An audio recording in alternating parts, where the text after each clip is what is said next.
विधानसभा चुनाव 2023 को लेकर सरगर्मियां तेज हो गई है और विधानसभा चुनाव को लेकर सभी पार्टियां किसको टिकट दी जाए किसको नहीं दी जाए इस मामले को लेकर भी काफ़ी एक्टिव नज़र आ रही है। पिछले उपचुनाव के अंदर माकपा ने सांवरमल मेघवाल को उम्मीदवार घोषित किया था और माकपा हालांकि संतोषजनक प्रदर्शन नहीं कर पाई थी और उसके बावजूद है वो माकपा सभी गांवों के अंदर लगातार सक्रिय रही है, किसानों की लड़ाइयाँ लड़ती रही है। और हाल ही के अंदर एक बड़ा मुद्दा है जो बिजली का और सरदार सर के अंदर मूंगफली की फसल लगभग चौपट हो चुकी है, अन्य फसलें भी बर्बाद हो गई है। तो निश्चित रूप से माकपा ने इस मामले में भी बड़े आंदोलन किए हैं। हमारे साथ गत विधानसभा चुनाव के उम्मीदवार सांवरमल मेघवाल है, उनसे जानने की कोशिश करते हैं। निश्चित रूप से बिजली एक बड़ा मुद्दा रहा है और किसानों की फसलें बर्बाद होती रही है। लगातार माकपा किसानों के लिए संघर्ष करती है लेकिन चुनाव के अंदर अच्छे परिणाम नहीं मिल पाते हैं। दोनों मामलों को किस प्रकार देखते हैं?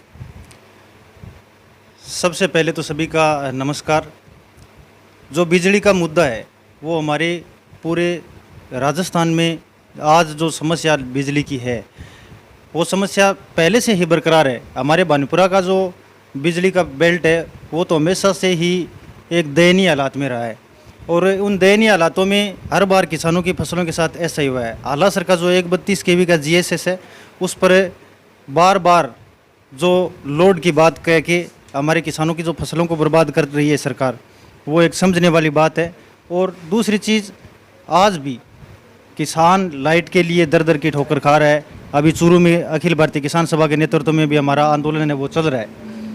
लेकिन जो दूसरी बात आपने पूछी कि आप इतना संघर्ष करते हैं उसके बावजूद भी संतोषजनक वोट नहीं मिले, तो लोगों को अभी तक वो लड़ाई हमारी जो समझ में नहीं है। ये पहली बात तो ये कि लोग अभी जात पात के सिस्टम में, लोग अभी पार्टियों के सिस्टम में जो जिस तरह से बंधे हुए हैं। हमारे 2 विधायक, एक डूंगरगढ़ में और एक भादरा में, वहाँ के लोगों का संघर्ष और वहाँ के लोगों के सहयोग की बदौलत जो लोग बने, आज भी वहाँ लोग बीमा क्लेम, बिजली, पानी, सारी समस्याओं का समाधान करवा चुके हैं।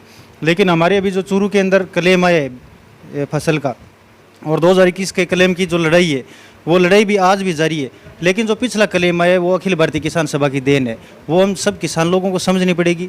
हमारा जो जीवंत मुद्दा है हमारी खेती बचाने का, तो उस खेती को बचाने के लिए हम लोगों को एक जगह बैठना पड़ेगा। वो चाहे कितनी लेट समझ में आए लेकिन लोगों को एक दिन समझ में ज़रूर आएगा। तो सिस्टम में जिस तरह से लाइट का जो अभी 132 वाला मैं पहले जिक्र कर रहा था, ये 132 GSS हमने बहुत संघर्षों के बाद शुरू करवाया था। लेकिन आज परिणाम ये है कि यहाँ के किसान जिन्होंने महंगा बीज लाकर मूंगफली की फसल बोई थी, मालसर बेल्ट का पूरा मूंगफली का बेल्ट है वो ख़त्म हो गया है। हमारे यहाँ पर नरमे की फसल ज़्यादा होती है, तो आज नरमे की हालत बहुत ख़राब है। तो ये किसान को समझनी पड़ेगी कि हमारी लड़ाई कौन लड़ रहा है और हम किसके साथ जा रहे हैं। तो निश्चित तौर पर किसान समझेगा ये बात।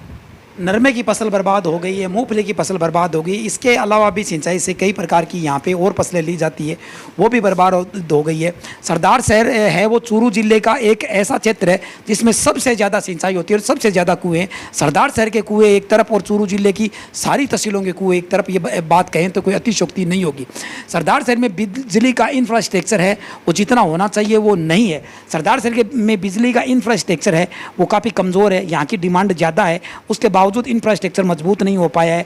GSS ज़्यादातर है वो धरातल पर नहीं उतर पाए हैं। इसके लिए किसे जिम्मेवार मानते हैं? जी, राजस्थान सरकार जिम्मेवार है, पूरा डिस्कॉम जिम्मेवार है। हमने बार बार चेताया है कि जिन GSS के ऊपर ज़्यादा लोड है वहाँ पर ट्रांसफार्मर अलग से लगाए जाए, लेकिन ये लोग हमारी बात सुनते कब है। हम लोग पिछले भादरा और डूंगरगढ़ में क्या मानते हैं? ठीक है, इंफ्रास्ट्रक्चर भादरा और डूंगरगढ़ में संघर्ष करने वाले लोग हैं, तो वहाँ पर ट्रांसफार्मर का जहाँ पर 33 kV की ज़रूरत होती है वहाँ पर बड़ा कनेक्शन है, 11 की ज़रूरत होती है वहाँ पर 33 kV का। इस हिसाब से वहाँ पर राजस्थान सरकार नहीं है। नहीं, वहाँ पर राजस्थान सरकार नहीं है, वहाँ पर हमारे लड़ाकू लोग हैं, हमारे संघर्ष के साथी है। उन्होंने ये संघर्ष करके सीखा, उनको पता है, उनको पहले पता लग जाता है किसानों को किस मामले में समस्या आने वाली है, उस समस्या का समाधान वो पहले करवा लेते हैं। इसलिए वहाँ पर राजस्थान सरकार कैसे होगी? हमारे लोग हैं, हमारी समझदारी के लोग हैं, तो वहाँ पर ये समस्या कम होती है। और तो यहाँ पर डूंगरगढ़ और भादरा के अंदर आपके लोग लड़ाई लड़ रहे हैं और लड़ाई की वजह से वहाँ आप मान रहे हैं कि आपकी सरकार है, राजस्थान सरकार नहीं है, तो यहाँ लड़ाई क्यों नहीं लड़ रही? लड़ाई तो लड़ रहे हैं लेकिन वो लोग वोट में कन्वर्ट नहीं हो पा रहे। हमारे साथ चुनाव में खड़े नहीं हो पा रहे। लोगों को क्या पता किस तरीके से उनको गुमराह करने के लिए हमारे सरदार शहर विधानसभा क्षेत्र में तो 35 साल से भंवरलाल जी थे, उन्होंने पता नहीं क्या गोली दे रखी है, तो वो लोगों को कन्वर्ट करवा के हमारे संघर्ष को वो चुनाव के समय भुला देते हैं। और फिर इनके पास, हम तो दिन में संघर्ष करने वाले लोग हैं, लेकिन इनके पास रात को जो हम बोलते हैं भिंतों से कूद कर वोट मांगने वाले लोग, वो हर बार लोगों को बहला फुसला कर वोट डलवा लेते हैं। इसलिए इन लोगों को लड़ाई जिस दिन समझ में आ जाएगी, उसके बाद इनके पास हमारी संघर्ष के अलावा उनके पास कोई दूसरा रास्ता रहेगा नहीं। सरदार शहर के अंदर अगर माने तो कांग्रेस की अजय सीट मानी जा रही है, लगभग यहाँ पर कांग्रेस ही जीतती है। ये अगर पिछले सारे चुनावों को आकलन करें, एक बार मोहनलाल जी शर्मा जीते थे और उसके बाद अशोक पिंचा जीता था, बाकी है वहाँ पे लगभग कांग्रेस ही जीती आ रही है। तो क्या लगता है कांग्रेस का जो अजय गढ़ है उसमें कोई सेंध लगा पाएगा? बिल्कुल, इस बार जो हमारे एमएलए साहब ने जो एक अपनी नैतिक जिम्मेदारी भूलकर मंच से जो भाषण दिया है, बिल्कुल सेंध लगेगी इस बार। आज तक हमारे हिंदुस्तान की एक कहावत है, विनाश काले विपरीत बुद्धि। जब विनाश किसी का शुरू होता है तो इसकी बुद्धि विपरीत स्थिति में काम करने लग जाती है। हमारा जो वापस सेवा सदन वाला मुद्दा था, उसमें हम लोगों ने संघर्ष करके पूरे समाज को एक जगह बिठा करके और उस ज़मीन को बचाने के लिए हमने हॉस्पिटल का विरोध नहीं किया, हमने विरोध अनिल शर्मा जी का नहीं किया, हमने भंवरलाल जी का कभी विरोध नहीं किया। हम इनकी नीतियों का विरोध कर रहे हैं। इनको बोला गया था पहले वो वहाँ पर जो गिनानी है वो गिनानी हटाओ, दूसरी चीज़ वहाँ पर वो स्कूल शुरू करो, छात्रावास शुरू करो और उसके बाद हॉस्पिटल के बारे में सोचेंगे। लेकिन उन्होंने अपनी नैतिक जिम्मेदारी खोते हुए जो भाषण दिए, उस भाषण से बिल्कुल मैं पूरे दावे के साथ, पूरी गारंटी के साथ कह सकता हूँ, इनकी सेंध लगेगी और इनकी अकल भी ठिकाने आएगी इस विधानसभा चुनाव के अंदर। ये हम लोगों में बहुत बड़ा रोष है। आज तक किसी एमएलए के मुंह से ये चीज़ नहीं सुनी, लेकिन अनिल शर्मा जी क्या बोल रहे हैं, किसी ने माँ का दूध पिया है, तो मतलब हिंदुस्तान के अंदर सबसे बड़ी गाली मानी जाती है माँ की। और उस माँ की गाली के बाद अगर जो इन लोगों ने बात की है दूध पीने की, तो वो उससे और भी बड़ी गाली है। इसलिए ये लोग, हम लोगों को क्या समझते हैं पता नहीं, लेकिन इन लोगों को मंच के माध्यम से कम ये मर्यादित तो रहना चाहिए, कम से कम ये तो नहीं बोलना चाहिए। इसलिए इस बार निश्चित तौर पर इन लोगों को फर्क पड़ेगा और इनके होश भी ठिकाने आ जाएंगे। उनका कहना है कि हमने किसी SC समाज को गाली नहीं दी है, हमने है वो विरोध करने वालों को गाली दी है, तो ये समाज को गाली नहीं मानी जाए। नहीं, विरोध करने वाले समाज के तो लोग थे सारे, SC और ST के। बापा सेवा सदन जो ज़मीन है, उन्होंने तो ये भी कहा कि उनके पास ज़मीन के कागज़ है क्या, लेकिन वो ट्रस्ट जिस स्थिति में पहले शुरू किया था, उस ट्रस्ट के बारे में जो लिखित में चीज़ है वो ये है कि ये ट्रस्ट सिर्फ SC और ST के बच्चों के उत्थान के लिए काम में लिया जा सकता है। और उस चीज़ को ये लोग तोड़वाते हुए जहाँ पर हॉस्पिटल बनाने की बात कर रहे हैं, हम विरोध नहीं कर रहे, हॉस्पिटल बनाओ कोई दिक्कत नहीं है, लेकिन कम से कम समाज के लोगों को गाली तो नहीं दे, उन लोगों को बिठाकर ये समझा तो दिया जाए कि आपकी समस्या का निदान हम पहले करेंगे, हॉस्पिटल का काम बाद में करेंगे। ये चीज़ उनका ये भी कहना है कि हॉस्पिटल का विरोध कर रहे हैं वो समाज कंटक है। हॉस्पिटल का विरोध क्यों करेंगे? समाज कंटक तो वो बोल सकते हैं, क्योंकि उनकी भाषा ये है। अभी ये जो उसके बाद एक दो बार भाषणबाजी करने वाले लोग भी ये कह रहे हैं कि वहाँ पर अगर हॉस्पिटल बन जाएगा तो व्यवस्था सुधर जाएगी। आपने देखा मेरे से ज़्यादा, आप मेरे से उम्र में बड़े हो, सरदार शहर का ताल मैदान का हॉस्पिटल, ट्रॉमा सेंटर की मांग को लेकर हमारे कुछ युवा साथी जयपुर पैदल भी गए थे। क्या उस हॉस्पिटल में कभी व्यवस्था का सुधार किया गया? क्या कभी वहाँ पर किसी व्यक्ति का इलाज हुआ? ये 132 GSS की वजह से आज हमारे, ये तो यही बोल रहे हैं कि 132 का GSS हमने बनाया, उस 132 के GSS के बाद हमारे जो हालात आज वैसे के वैसे ही हालात उस छात्रावास में जब हॉस्पिटल बन जाएगा तो वैसे ही रहेंगे। इनके पास कोई सिस्टम नहीं है कि लोगों को किस तरह से हम लोगों की समस्या का समाधान कर सके। इनके पास सिर्फ और सिर्फ लोगों को बहला फुसला कर वो ज़मीन छीनना चाहते हैं। इनके पास कोई दूसरी ज़मीन नहीं है क्या हॉस्पिटल बनाने के लिए? हॉस्पिटल अगर ये चाहे तो दूसरी जगह बना सकते हैं, लेकिन उनका एक ही मकसद है, किसी तरीके से इन लोगों की ज़मीन छीन कर इनका काम वो यहाँ से बंद कर दिया जाए। हम हॉस्पिटल का विरोध नहीं कर रहे हैं, स्वागत है हॉस्पिटल बनाइए, लेकिन इनके खुद के पास ज़मीन है, गांधी विद्या मंदिर के पास ज़मीन है, ताल मैदान के अंदर ज़मीन है, लेकिन आज तक ताल मैदान के अंदर जो हॉस्पिटल बना है, इनके पिताजी और ये खुद कभी व्यवस्था सुधार नहीं पाए, तो वहाँ ये क्या खाक सुधारेंगे व्यवस्था? तो क्या उम्मीद करें इनसे? मौजूदा अस्पतालों के अंदर डॉक्टर नहीं है, अर्जुन क्लब के हॉस्पिटल के अंदर भी बिल्कुल डॉक्टर नहीं है, टंकीबास में बना गया उसमें एक भी डॉक्टर नहीं है, रामनगर में एक भी डॉक्टर नहीं है, ताल मैदान के अस्पतालों में भी डॉक्टर की कमी है। तो इनका कहना वाजिब है कि अगर मौजूदा इंफ्रास्ट्रक्चर को भी अगर ठीक किया जाए तो निश्चित रूप से होगा, अगर आगे बढ़ाया जाए तो कोई दिक्कत नहीं है। इनका कहना है कि हमें हॉस्पिटल का विरोध नहीं है, ज़मीन का विरोध है। वो ज़मीन है वो SC ST के उत्थान के लिए, तो उस प्रकार की योजना नहीं थी, ये हॉस्पिटल कहीं और बन सकता है। तो उनका ये भी कहना है कि हॉस्पिटल हर हाल में वहाँ बना के दिखाएंगे, अगर किसी में हिम्मत है तो रोक ले। नहीं, हिम्मत तो एक मैं तो पहले भी बोल चुका हूँ, अभी बोलता हूँ, विधायक की नैतिक जिम्मेदारी नहीं होती है हिम्मत का कहना। ये तो एक गुंडागर्दी वाला तानाशाही वाला काम हो गया, किसी को ललकारने की हिम्मत है। हम लोगों में क्या हिम्मत है? हम तो संघर्ष करने वाले लोगों को बताने वाले लोग हैं कि हमारा जो हक है वो हक दूसरे लोग खा रहे हैं। तो वो बताना कोई गलत चीज़ नहीं है। इन लोगों को दिक्कत इससे है कि ये लोग दूसरों को बता रहे हैं कि ये हमारी हक की ज़मीन है, इस ज़मीन में हमें हमारी लड़ाई लड़नी चाहिए। तो ये लोग कहीं ना कहीं हमें धमका रहे हैं, ये बता रहे हैं कि किसी ने अगर वहाँ जाकर हॉस्पिटल का विरोध किया, इनका विरोध तो हम हॉस्पिटल का नहीं कर रहे, क्योंकि इनके पास लोगों को बताने के लिए कुछ नहीं है। इनको सिर्फ एक ही भाषा आती है और वो लोगों को बता रहे हैं कि ये हॉस्पिटल का विरोध कर रहे हैं। हम तो चाहते हैं हॉस्पिटल बने, हम तो चाहते हैं यहाँ पर कन्या कॉलेज बने, हम तो ये चाहते हैं कि यहाँ पर स्कूलों का काम है वो ढंग से हो। 4 साल से मेरे गांव के स्कूल के अंदर गणित का टीचर नहीं है, बार बार हम इनको ज्ञापन दे चुके हैं, कमरे की मांग कर चुके थे। ये लोग वहाँ भी काम नहीं कर रहे, वहाँ क्या काम करेंगे? तो इसलिए इनके पास कोई मुद्दा नहीं है, तो बार बार में हॉस्पिटल का नाम आगे लेकर कह रहे हैं। और दूसरी बात रही बात, वो कह रहे हैं कि हर हालत में बनेगा, तो हर हालत में बनेगा तो वो तो आने वाला समय बताएगा। इन्होंने हॉस्पिटल बनाने की बात भी कही थी और रोकने के लिए इन्होंने चेतावनी भी दी थी। और हालांकि 25 तारीख को सीएम आने वाले थे, वो किसी कारणवश नहीं आए, तो उसे आप किस प्रकार देखते हैं? सीएम का नहीं आना का क्या कारण मानते हैं आप? पूरे सरदार शहर में किसानों का जो काले झंडे दिखाने का प्रोग्राम और बापा सेवा सदन के लड़ाई लड़ने वाले लोगों ने जो चेतावनी दी, या मैं यूं कहूँ प्रशासन और आपके माध्यम से जो समाचार पहुँचाए, उनकी वजह से अशोक गहलोत जी हमारे सरदार शहर में नहीं। मैं तो उनका धन्यवाद मानता हूँ कि कम से कम हमें 5 दिन तो राहत मिली। इसलिए हम हमारी लड़ाई को फिर से शुरू करके उस बापा सेवा सदन की ज़मीन को बचाने के लिए और किसानों को अच्छी बिजली दिलाने के लिए हम मैदान में दोबारा आएंगे। और जिस तरह से हम पहले भी कोई भी लड़ाई नहीं आ रही है, चुनाव भले ही आ रहे हो, लेकिन कोई भी लड़ाई नहीं आ रही है, ये बापा सेवा सदन और बिजली की लड़ाई भी हम निश्चित तौर पर नहीं हारेंगे, हमें चाहे कुछ भी करना पड़े।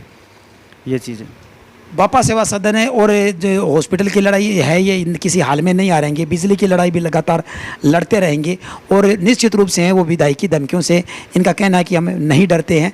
और निश्चित रूप से है वो जनता जनार्दन के पास डरने वाली कोई बात नहीं होती है, डरने वाली कोई बात नहीं होती है। जनता है वो निश्चित रूप से ये वो विधायक चुनती है, विधायक वो जनता के लिए होता है। तो निश्चित रूप से विधायक को है वो धमकाने की बजाय वो समझाने का काम करना चाहिए, तो इस मामले में ज़्यादा ठीक रहेगा। और जो फसलों के मामले के अंदर है, वो लाइट नहीं मिलने से है वो फसलें तो बर्बाद हो चुकी है। अब किस प्रकार की लड़ाई शेष रही? फसलें तो हमारी बर्बाद होगी। अब दूसरी चीज़ है, उसके बाद वो बैंकों ने जो हमारा प्रीमियम काटा है, तो उस प्रीमियम काटने के बाद बीमा क्लेम की जो लड़ाई है, हम सरकार से मांग करेंगे, आपकी वजह से हमारी फसलें जड़ी है, तो इसका भुगतान भी सरकार करे। इसलिए हमारी लड़ाई फिर से उसी सिरे से शुरू होगी, जहाँ पर किसानों को जो उचित उनकी मजदूरी बनती थी या जो उपज होती थी, उस उपज को सरकार पूरा करे। उसके लिए हम सरकार को फिर से घेरेंगे कि बिजली आपकी वजह से नहीं आई है, तो बैंक हमें सरकार के माध्यम से, बीमा कंपनी के माध्यम से हमें क्लेम देगा और वो हम क्लेम लड़के लेंगे। कुछ लोगों का यह कहना है कि जो गाली दी गई थी वो राजकरण चौधरी को इनडायरेक्ट रूप से दी गई थी, तो जो डायरेक्ट बात कही गई है उसको इनडायरेक्ट रूप से समझने का क्या फार्मूला है? नहीं, वहाँ पर आंदोलन में तो जो 16 अगस्त को हमने जब महापंचायत करी थी SC/ST की, तो उसमें तो राजकरण जी थे ही नहीं, तो राजकरण जी को कैसे कही? वो बात हम लोगों को कही गई है। और वो जो लोग उनका बचाव करने के लिए उतर रहे हैं ना, उनको भी हम बता देंगे आने वाले समय में वो लोग खुद उस चीज़ के लिए बैठे हैं कि बापा सेवा सदन की ज़मीन है वो बचे, बापा सेवा सदन स्कूल शुरू हो, गिनानी हटे, वो सारी चीज़ ठीक है। लेकिन राजकरण चौधरी का बीच में नाम लेकर जो चीज़, मुझे पता नहीं वो लोगों के दिमाग में क्या पैदा करना चाहते हैं, लेकिन ये चीज़ ठीक नहीं है राजकरण जी के बारे में बोलना, क्योंकि राजकरण जी को वो गाली नहीं, हमें सीधी गाली दी गई है। मंच के माध्यम से सीधा कहा गया कि वहाँ पर किसी ने दूध पिए आके दिखाई। राजकरण जी चौधरी ने ना तो कभी फेसबुक पर कोई पोस्ट की, राजकरण जी ने ना उनसे सीधी मांग की कि वहाँ पर हॉस्पिटल बनना चाहिए, नहीं बनना चाहिए।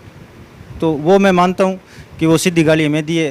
कोई कुछ भी कहे, लेकिन हम सारी चीज़ों को समझते हैं, तो वो गाली सीधी हमें दी गई है, SC समाज को, SC/ST समाज को दी गई है। डायरेक्ट कही गई बात को इनडायरेक्ट रूप से समझाने का कोई अर्थ भी नहीं है, क्योंकि जो डायरेक्ट कही गई बात है वो डायरेक्ट रूप से भी समझ में आती है और समझी जा रही है। तो निश्चित रूप से है माँ का दूध सबने पिया है और माँ के दूध को नहीं ललकारा जाना चाहिए। और जैसा कि कहा था कि जो विधायक को है वो धमकाने के बजाय वो समझाने के मुद्दे पे आना चाहिए। तो निश्चित रूप से है वो दलित समाज में इस बात को लेकर कहीं ना कहीं रोष है, और इस रोष का नुकसान है वो विधायक को भुगतना होगा। समय रहते हुए इस बात को सही तरीके से निपटाया जाए तो निश्चित रूप से वो कांग्रेस से उम्मीदवार अनिल शर्मा है वो होने वाले नुकसान पे एक हद तक काबू पा सकते हैं। अभी भी समय है चुनाव के अंदर, हालांकि ये लड़ाई है काफ़ी तेज़ हो गई है। बापा सेवा सदन की ज़मीन को बचाने को लेकर, हालांकि वहाँ पे कन्या कॉलेज का निर्माण हो गया है और बची हुई ज़मीन पे अस्पताल का निर्माण करवाया जा रहा है। और दलित समाज है, बापा सेवा सदन की ज़मीन को बचाने की जो बात कही जा रही है वो अस्पताल का विरोध नहीं करके ज़मीन के बचाने की बात की जा रही है। उनका कहना है कि ज़मीन बचाई जाए। एक बात और आती है कि वो अगर उस अस्पताल को वहाँ बनाया जाता है तो बाबा साहब के नाम से रखा जाए तो कोई आपत्ति नहीं।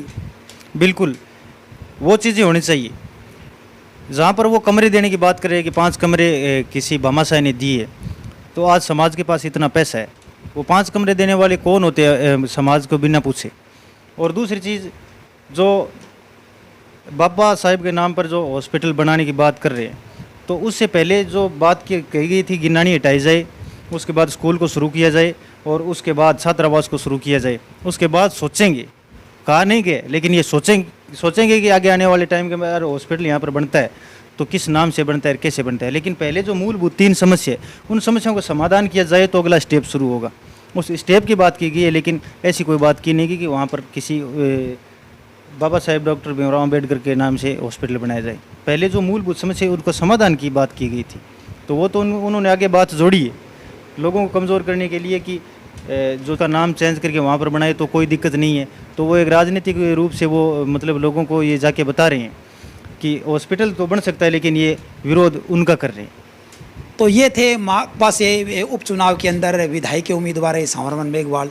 इनका कहना है कि जो विधायक अनिल शर्मा के द्वारा माँ के दूध को चैलेंज दिया गया है वो एक दर्द और ठेस है, इनके मन में है और समाज के मन में भी है।